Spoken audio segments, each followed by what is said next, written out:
ang katotohanan sa likod ng kapangyarihan ng mga lances. At mukhang dito na talaga malalaman ni Arthur kung sino at saan nanggaling si Selvi, na parang ang pagtatagpo nilang dalawa ay hindi isang coincidence bagkus isa itong nakatakdang tadhana. Dahil silang dalawa ay mayroon palang malaking rule na gagampanan sa hinaharap. Kaya huwag na nating patagalin pa. Let's go! And please like and subscribe sa ating YouTube channel mga lods at mag-follow sa ating Facebook page. Salamat! Nagsimula ang chapter na ito kung saan napatanong si Arthur kung si Tesha ba ang nasa loob ng baging. Kaya napatugon si Varian, oo, naging ganito siya mula nung nakauwi sa dungeon excursion. Nagtataka si Arthur kung ano ang nangyari kay Tesha, kaya ipinaliwanag ni Varian na hindi siya sigurado. Ngunit ang kanyang beast wheel ay gumagawa na naman ng trouble na nagkakos sa pagkakaproblema ng kanyang assimilation, na parang gustong lumaban ng beast sa katawan ni Tesha. At mukhang sa tingin niya, may kakaiba talagang nangyayari sa Elderwood Guardian na kinalaban ni Arthur. Napaisip si Arthur na kasalanan niya talaga ang lahat ng ito. Dapat hindi na lang niya ibinigay ang beast core kay Tesha. Ngunit nang sinubukan ni Arthur na hawakan ng baging na nakapulupot sa katawan ni Tesha, mas lalong umilaw ang dimension ring ni Arthur, at ang mas ikinagulat niya dito ay bigla siyang inatake, kaya napasigaw si Selvi na, "Papa, mag-ingat ka."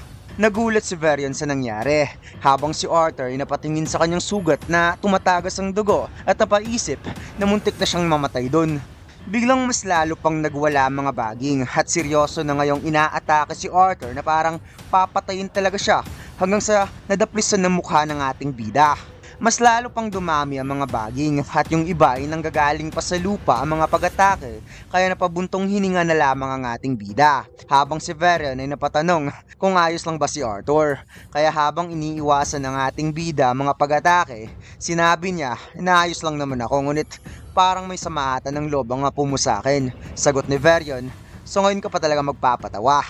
Mas lalong naging intense ang mga baging dahil lumikha pa talaga ito ng mga matutulis na parang naging weapon, kaya nang ito ay muling umatake, umatras muna ang ating bida upang maghanda ng pang-counter, at gamit ang Earth Attribute, gumawa ng malaking barrier si Arthur upang pigilan ng mga baging na umaatake sa kanya. Napatanong si Selvi kung ano ang gagawin nila, at sinabi ni Arthur na magstay muna si Selvi sa tabi ni Varian. Kailangan nila mag-ingat upang hindi masaktan si Tesha. Kaya dito napaisip ang ating bida na sana hindi masasaktan si Tesha kung puputulin niya ang mga baging gamit ang kanyang sandata. Kaya nang kunin sana ni Arthur ang Dawn's Ballad, biglang lumabas ang maliit na orb na ibinigay sa kanya ng matanda, na parang ito ang dahilan kung bakit umiilaw ng gusto ang kanyang dimension ring at kanina pa itong nagpupumilit na lumabas.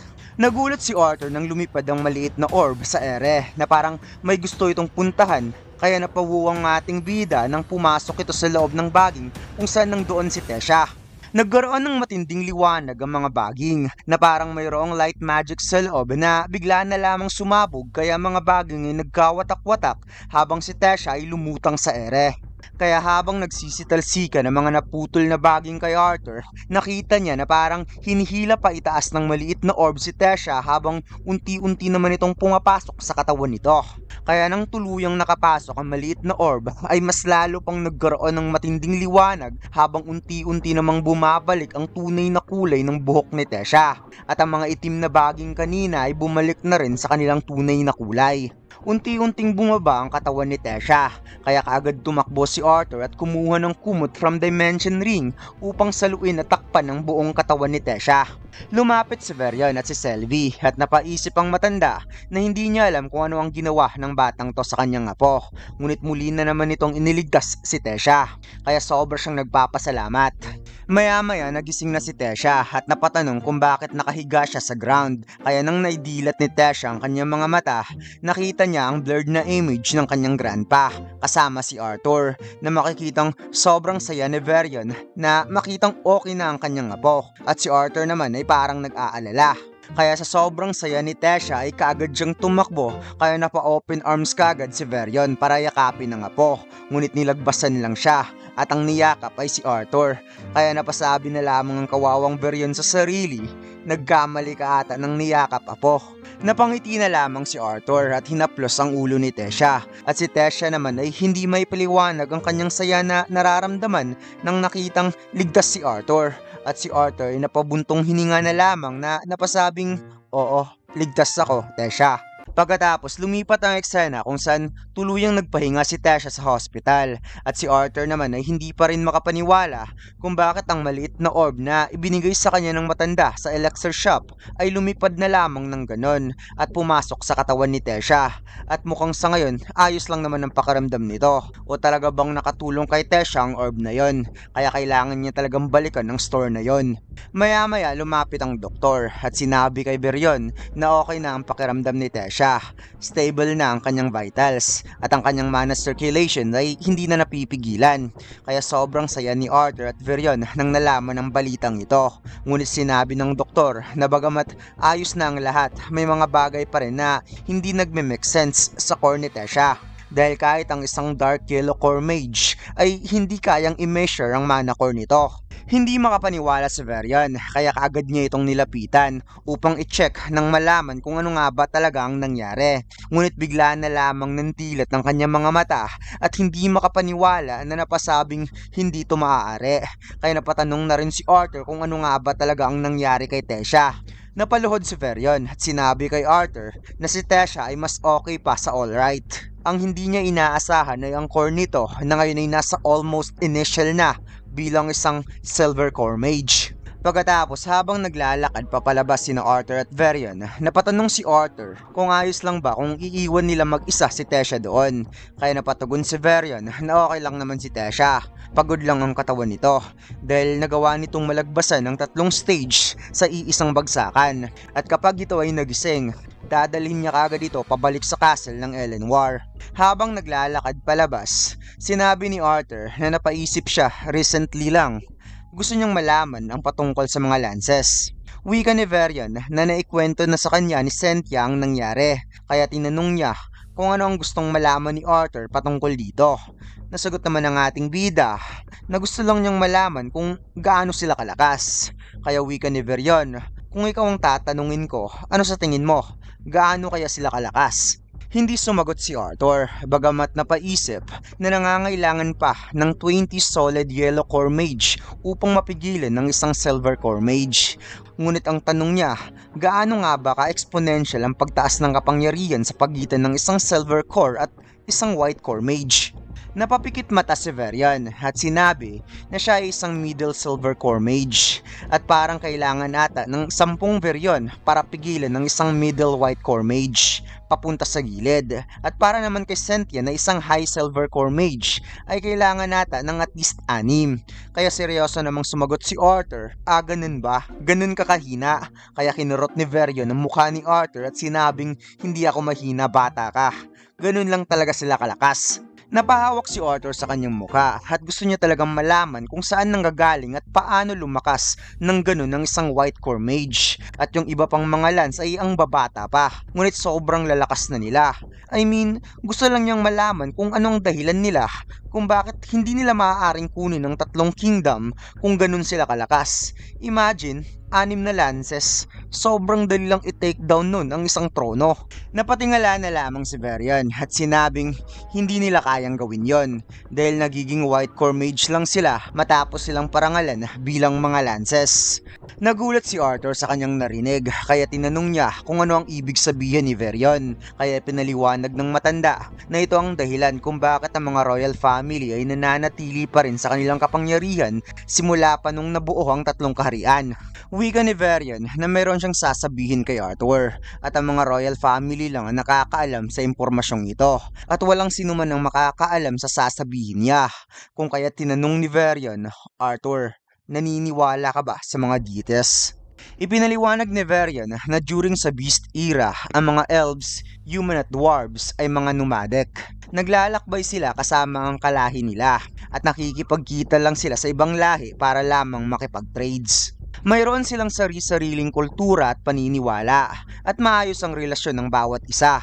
Ngunit kung hindi lang dahil sa mga manabis na malayang gumagala, ay magkakaroon sana ng kapayapaan ng tatlong lahi dahil itinuturing sila bilang biktima ng mga manabist. Kaya habang lumilipas ang panahon, unti-unting nababawasan ang populasyon ng tatlong lahi hanggang sa isang araw, isang Diyos ang bumaba mula sa langit at iginawad sa kanila ang isang kasangkapan na kailangan nila upang ma-overcome ang mana beast at wakasan ang irang ito.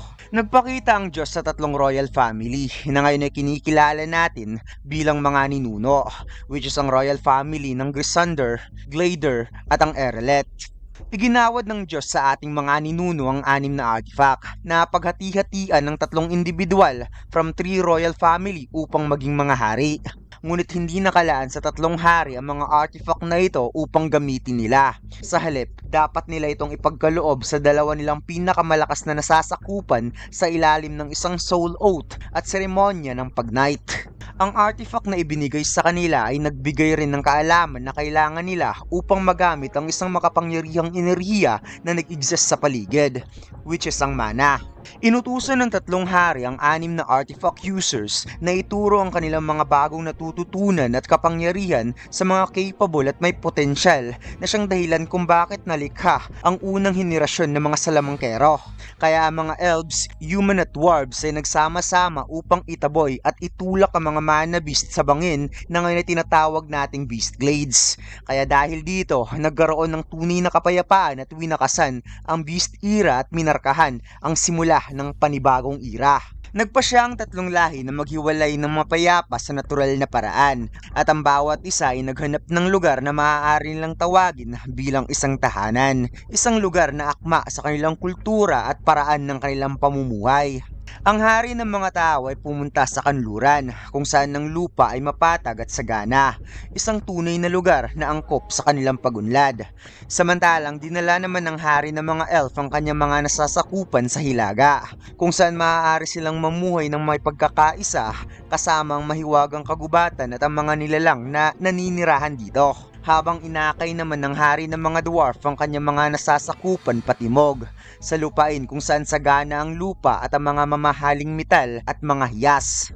Kaya sa pangangalaga ng tatlong hari at ang kanilang mga lands, namuhay ang kanilang mga mamamayan ng isang tunay na panahon ng kapayapaan at kasaganahan. Biglang napateka muna ang ating bida, kaya parang napaigting sa inis si Verion nang sinabi ni Arthur, so ang mga lands nga pala talaga ang unang user ng magic sa pamamagitan ng artifact na ibinigay ng hari na nanggagaling naman sa deity. Kaya napaisip siya na kahit sobrang tanda na ng kwentong ito, parang may mali pa rin talaga sa ending do.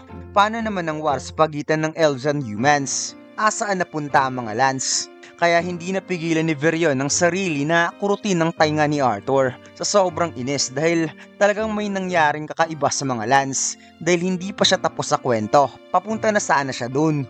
Napabuntong hininga si Verion at sinabing alam na ni Arthur ang patungkol sa digmaan kaya hindi niya na ito uulitin. Ngunit sa madaling salita, tumagal lang ng ilang henerasyon ng kapayapaang yon hanggang sa unti-unting nakalimutan ng tatlong lahi ang alyansang pinagmulan ng kanilang mga ninuno at nanaig ang kanilang kasakiman. At patungkol naman sa mga lands, hindi naman sila nawala. Nag-exist pa rin sila sa bawat henerasyon. Inalagaan sila ng maigi ng royal family at palihim na sinanay upang ang bawat isa ay magiging karapat-dapat na gumamit ng artifact. Ang dahilan kung bakit muling nagkaisang tatlong lahi at ipinakilala ang 6 na lands publicly ay dahil sa pagkakatuklas ng kabilang kontinente. Kaya nakapagdesisyon silang ipahayag ang lahat ng ito. Napatingala si Arthur na sinabing ngayon alam niya na kung bakit sekreto ang lahat ng ito. Dahil kahit nakatali ang kaluluwa ng mga lances sa kanilang hari, kung malalaman ng lahat na may artifact na kayang lumikha ng White Core Mage, maaaring magmumula mismo sa loob ang pagbagsak ng Dikatin. Kaya nagpasalamat si Arthur kay Verion sa pagtitiwala nito sa kanya sa sekretong ito. Napangiti si Verion at inakbayan si Arthur at sinabing mukhang lumaki na talaga ang batang to. And finally, hindi na mukhang useless ang mature brain ni Arthur unlike nung unas lang nagkita. Kaya napaisip ang ating bida kung gaano katotoo si Verion sa kanya.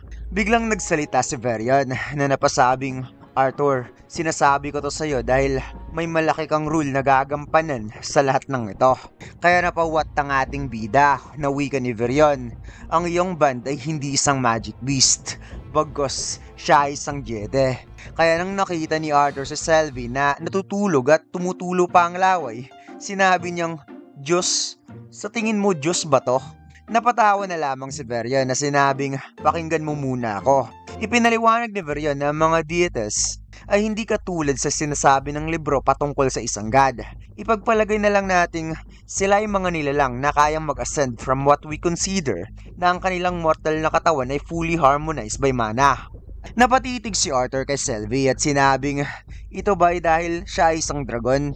I mean, si Selvie ay matalino at malakas, ngunit wika ni Verion na mayroong rason kung bakit kapag nakakakita sila ng isang dragon ay makukonsider bilang blessings sa kanilang kultura. At ito ang dahilan kung bakit hanggang ngayon tinatago mo pa rin ang tunay na anyo ni Selvie. Napakamot sa ulo si Arthur at sinabi ni Verion na hindi naman niya sinisisi si Arthur at gagawin din niya kung ano ang ginawa ni Arthur. Dahil kung maniniwala man ito sa hindi, sa tingin niya, hindi isang coincidence ang pagkikita ni Arthur at Selvie at naging band pa sa isa't isa. Wika ni Verion na ang mundo ay nagbabago, Arthur. Hindi niya alam kung ano ang malaking rule na gagampanan yung dalawa. Ngunit kung ano man yun, kailangang ihanda ni Arthur ang sarili. Pagkatapos umuwi na napatingala ang ating bida na napaisip sa pagiging deity ni Selvie. Kaya napatanong itong si Selvie sa kanyang papa kung saan sila pupunta. Nasagot naman itong mayroon lang siyang gustong i-check. Ngunit nang binalikan ni Arthur ang store kung saan doon niya nakuha ang maliit na orb, wala na ang store na parang namalikmata lang siya nung pumunta siya dito. At ang totoong anyo ng store ay isang bakanting lote lamang. Nilapitan ni Arthur ang pader upang masuri kung imagination lang ang lahat ng yon. Ngunit mayroon siyang napansin sa gilid, isang maliit na orb na may kasamang papel na may sulat. Kaya kaagad niya itong kinuha. Kaya nang binasa ng ating bidang nakasulat ay kaagad siyang napaisip at umalis papauwi sa bahay. Pagkatapos habang nasa hapagkainan, malalim pa rin ang iniisip ng ating bida. Kaya napatanong si Alice kung ano ang problema ni Arthur at napangiti na lamang ang ating bida na napasabing wala lang to. At saka masarap ang pagkain, na-miss niya ang luto ng mama niya. Napatawa na lamang si Alice dahil hindi siya makapaniwala na na-miss nito ang kanyang luto. Kaya pala isang piraso lang ng green peas ang nakain nito mula kanina. Kaya nagulat na lamang si Arthur nang nakita niyang si Selvie ang umubos ng pagkain niya. Wika ni Alice na kung may kailangan gawin si Arthur, maiintindihan naman nila ito. Kaya kaagad sinabi ng ating bida na nag-promise siya na dapat silang mag-spend time together para sa Aurora Constellate. Sinabi ni Ray na halos wala nang pinagkaiba itong si Arthur at Vincent during meeting. Kaya mas gugustuhin niyang makita ang normal niyang anak na inaasikaso nito ang anumang bumabagabag sa isipan. Nadagdag naman ni Alice na hanggat ligtas si Arthur, yun lang ang mahihiling niya. Wala nang iba pa. At sinabi naman ni Ellie na ang importante lang sa kanya ay ibalik ng buo si Selvie at magdala din ng regalo para sa kanya. Napabuntong hininga na lamang ang ating bida at sinabi na sobra siya nagpapasalamat sa kanyang pamilya dahil naiintindihan siya nito. Pagkatapos kaagad nagpaalam si Arthur sa kanyang pamilya at sinabi, "Let's go Selvie," habang hawak-hawak ang papel na may nakasulat na kung gusto mong malaman ng buong istorya, pumunta ka sa West Teleportation Gate bukas ng tanghali. At dito lang nagtatapos ang chapter na ito mga lods. Huwag mo sanang kalimutan mag-like, comment at mag-subscribe sa ating YouTube channel at mag-follow sa ating Facebook page. Salamat!